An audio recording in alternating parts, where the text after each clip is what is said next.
Price God bless you. இந்த நாளுக்கான வேத பகுதியாக நான் தேவனோடு நடக்கிறேன். என்னுடைய நடக்கை, என்னுடைய வாழ்க்கை தேவனோடு தான் இருக்கிறது. இயேசுக்கு பிரியமாக நான் வாழ்ந்து கொண்டிருக்கிறேன் என்று சொல்கிறவர்கள், நேற்றைய தினத்திலே நான் உங்களுக்கு சொன்னேன், புதிய ஜீவனோடாய் வாழ வேண்டும் என்று சொல்லி. இன்றைக்கு விசுவாசத்தோடு நடக்க வேண்டும்.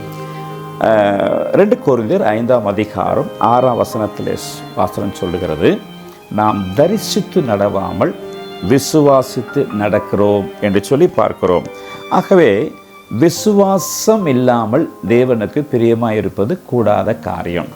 அப்போது இயேசுவை விசுவாசிக்கக்கூடிய அந்த ஆழமான ஒரு அனுபவத்தை நீங்கள் வைத்திருப்பீங்கன்னு சொன்னால் நீங்கள் இயேசுவை பிரியப்படுத்தி வாழ்கிறீர்கள் என்று அர்த்தம். ஒரு சம்பவத்தை உங்களுக்கு நான் சொல்லுகிறேன். இயேசு கிறிஸ்து ஊழியம் செய்த நாட்களில் அவர் படகில் ஏறி அடுத்த கரைக்கு போன உடனே எல்லாரும் சேர்ந்து படகை பிடித்து கொண்டு வேகமாக பக்கத்தில் வந்து, எப்பொழுது வந்தீர்கள், எங்கே சொல்லுங்கள், எல்லாரும் இயேசுவை தேடுவார்கள். அப்பொழுது இயேசு சொல்லுவார், நீங்கள் ஏன் என்னை தேடுறீங்க, அப்பத்தை சாப்பிட்டதுனால தேடுறீங்களா அப்படின்னு சொல்லும்போது, தேவனுக்கேற்ற கிரியை செய்யுங்கள் என்று சொல்லுவார். அப்போது தேவனுக்கேற்ற கிரியைனா என்ன, தேவனுக்கு பிரியமாக வாழ்றதுனா என்ன அப்படின்னு கேட்கும்போது சொல்கிறாரு, அவரை விசுவாசிப்பதே தேவனுக்கேற்ற கிரியை. இயேசு கிறிஸ்துவை விசுவாசிப்பது என்பது ஒரு மேலான ஒரு பாக்கியம்.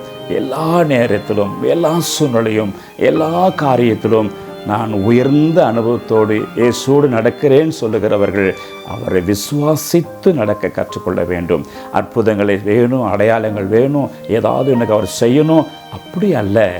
அவர் என்ன செய்தாலும் செய்யாவிட்டாலும் என் தெய்வம் அவர் என்று சொல்லி அவர் மேல் விசுவாசம் வைத்து நடக்கும்போது ஒன்றும் குறையில்லாமல் நடத்துவார். அதுதான் அவர் எங்கே இருக்கிறேன் என்று கேட்கிறார். நீ சொல்லணும், நான் அவரோடு தான் நடக்கிறேன், விசுவாசித்து நடக்கிறேன் என்று சொல்லும்படி கர்த்தர் நடத்துவார்.